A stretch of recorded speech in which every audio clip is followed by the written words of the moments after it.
Welcome back to Starloopnews, where we bring you the stories that shook Hollywood and changed American culture forever. Today, we're diving into one of the most controversial, daring, and influential TV shows in history, the Smothers Brothers Comedy Hour. What started as a variety show in the late 60s became a full-blown revolution on national television, a bold challenge to censorship or war and political power. It all began on September 17, 1967, when a seemingly simple musical performance by The Who slipped past CBS's strict censors. Drummer Keith Moon loaded his instrument with explosives, and when they went off mid-performance, chaos erupted. Guitarist Pete Townshend was blown backward, his hearing permanently damaged. Amid the smoke, he grabbed Tommy Smothers' guitar and smashed it on stage. That moment wasn't just a wild rock stunt, it was symbolic. The show wasn't playing by the rules,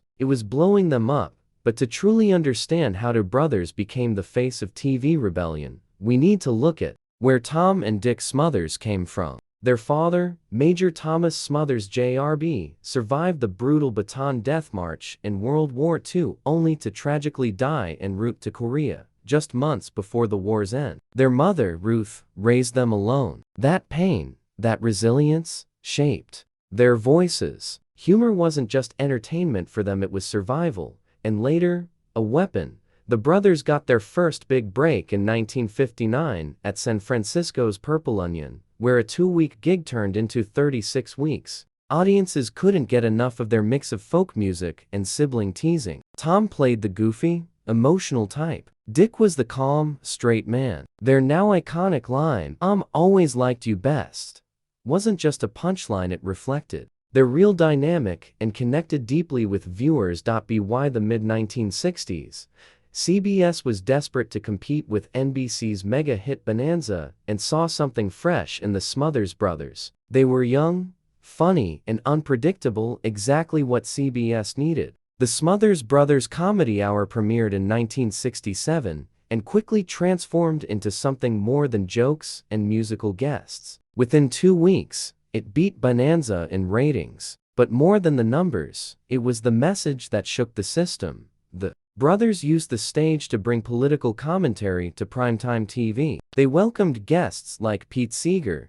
who had been blacklisted for his anti-war activism. They made pointed jokes about President Lyndon B. Johnson. They tackled the Vietnam War, civil rights, and government hypocrisy. No other show was daring to go there, and Tom Smothers demanded full creative control to keep it that way. He assembled a dream team of writers, including future legends like Steve Martin, Rob Reiner, and Lorne Michaels. They weren't just cracking jokes, they were reshaping television. In 1968, they aired the Beatles' Hey Jude and Revolution, effectively introducing music videos to American audiences. They invited counterculture icons like The Doors, Jefferson Airplane, and Buffalo Springfield to perform. But with every boundary they pushed, the backlash grew. CBS began censoring content. They cut performances like Joan Baez's dedication to her draft-resisting husband. They refused to air a segment where Harry Belafonte sang over footage of police brutality. Even Presidents Johnson and Nixon pressured CBS to silence the show. By 1969,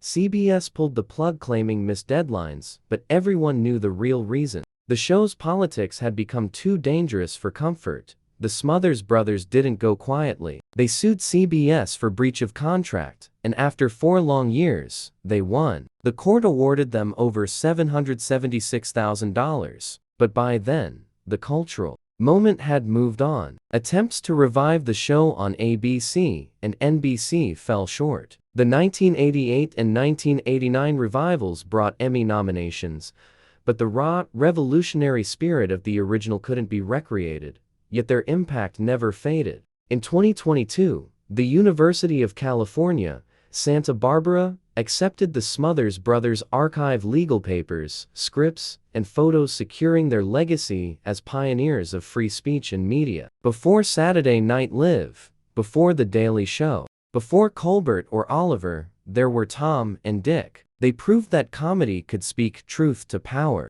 They gave voices like Pete Seeger a stage, broke musical barriers with the Beatles, and let rock icons like The Who smash not just guitars but expectations. Legends like Steve Martin, George Carlin, and Rob Reiner got their start because the Smothers Brothers took risks. Even though they lost their show, they won something bigger. They changed television forever. As Tom later said, "We won the lawsuit, but lost a culture war." But in truth, their influence never left. They lit the torch that others would carry for decades to come. At Starloop News, we believe stories like this remind us of the power of fearless creativity. If you believe comedy can change the world, let us know your thoughts in the comments below. And if you love stories that shaped Hollywood history, don't forget to like, share, and hit that subscribe button. And of course, tap the bell icon so you never miss a moment from Starloop News, where the truth meets the spotlight.